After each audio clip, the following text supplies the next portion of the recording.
another boring 2 weeks of the international break are upon us, but this time it's going to preface a massive week for Barcelona right after it. Barca have to play Bayern and Madrid along with Sevilla in the league during that week once they come back from the international break. And also, this will be the last 2 weeks before the return of Gavi, Dani Olmo, and a few other players for Barcelona. It's a big international break for Barcelona recovery-wise. Chesney's going to be getting into form and getting to that starting 11 soon as well. So let's discuss the ways Barca can line up. On the last game, when they played against Alaves, it was a very strong performance in that first half, but during the second half, when Alaves increased their press, Barca started losing the ball way too much in the midfield.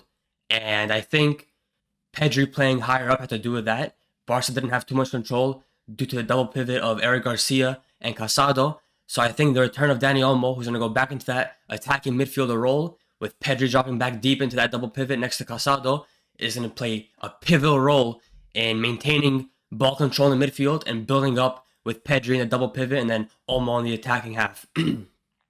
I think, of course, Gavi's coming back after a long ACL injury recovery.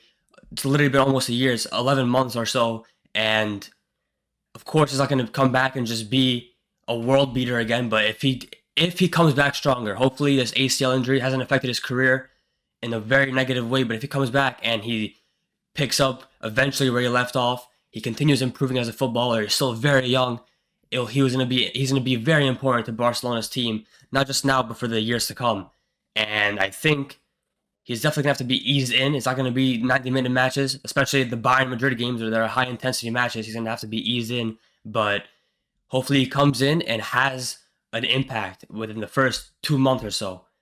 So we're going to have Dani Olmo back, Fermin Lopez back, Gavi back, and the team's going to have some stability. Hansi Flick has done very well with the injuries, with the rotations he had to do. And now Ferran Torres is injured, but that might actually be a positive for the team overall. But let's actually discuss now how can Barcelona line up. Because also, before the international break, Fati came back and De Jong came back. Both of them are starting to be eased into the lineup once again. Especially De Jong, he has been out for 6 months already. So let's see how we can line up. Currently, Hansi Flick's preferred lineup is, well, now that Ter Stegen's injured, Peña at goalkeeper. He's going to be replaced by Szczesny, unless Szczesny does something really bad, like not play good at all. But Peña's been woeful, so Szczesny should be starting. But for now, it's Peña. Koundé at right back.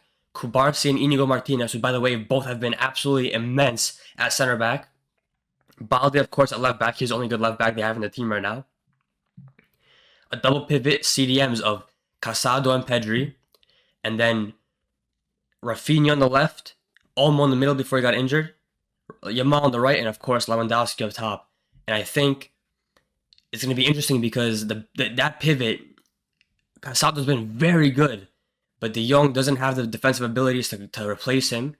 Pedri is very, very good in that pivot as well with his control, and I think him playing deeper is better for the team overall because of that control. He's also very good in the attacking midfielder role where Olmo played, but I think the control is more important, especially when Olmo comes back.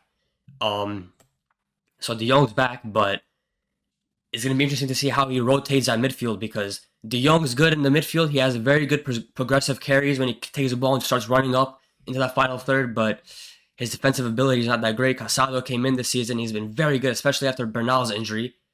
De Jong is going to be interesting to see because he does lack some qualities, especially at the high level, that have been pointed out already across his Barca career.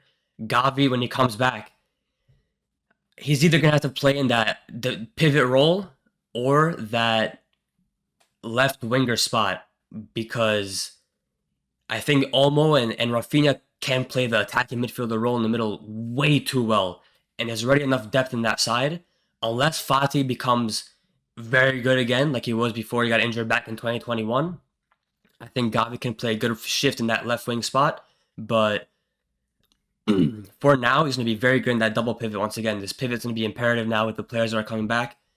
So I think Gavi can start in the pivot and De Jong can start in the pivot. But it's going to be something that's going to be rotated a lot, of course. Casado's been insane this season. It's going to be these players that I've covered so far, most of them, have done it superbly well. So it's not going to be just that the good players are coming back and they're going to be shifted out. They're going to have to fight for their spot again. It's not going to be just, oh, you're back in the team because you're better. No, they have to fight for their spot. The players who have covered have done very well. So let's see overall how the team should line up.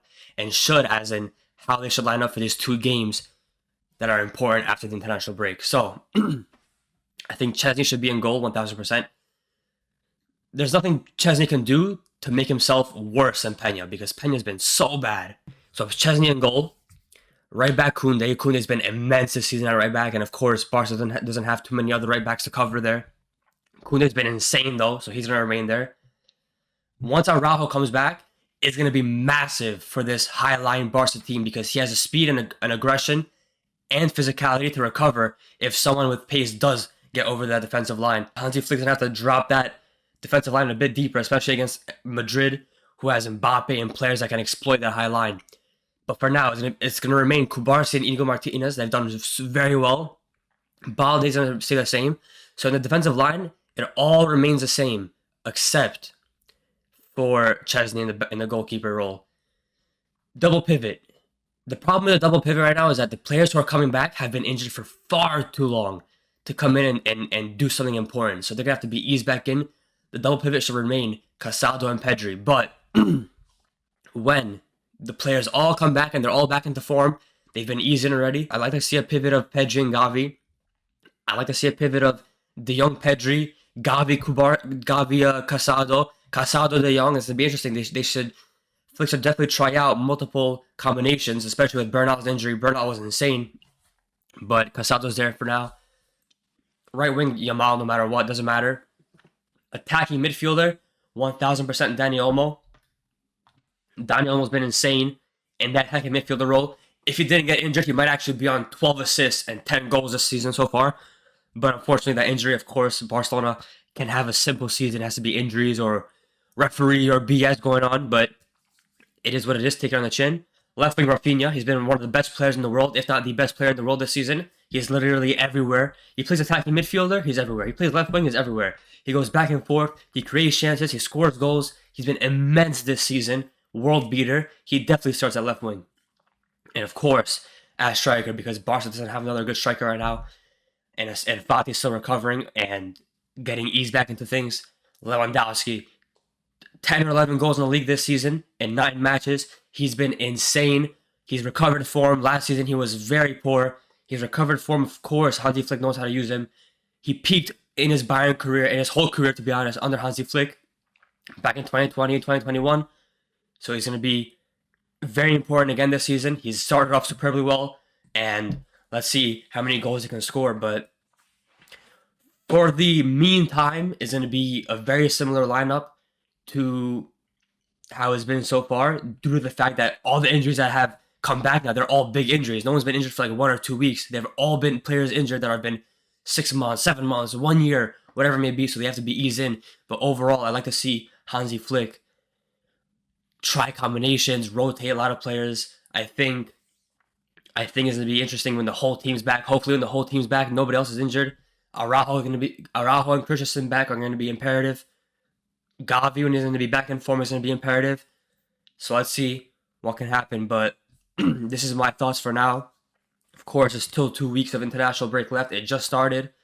It's going to be 2 boring weeks. I don't like international matches when it's not a tournament like the World Cup, Euro Cup, Copa America. But it is what it is. This is football nowadays. It's a business. But let me know what you guys think. And I'll see you in the next video.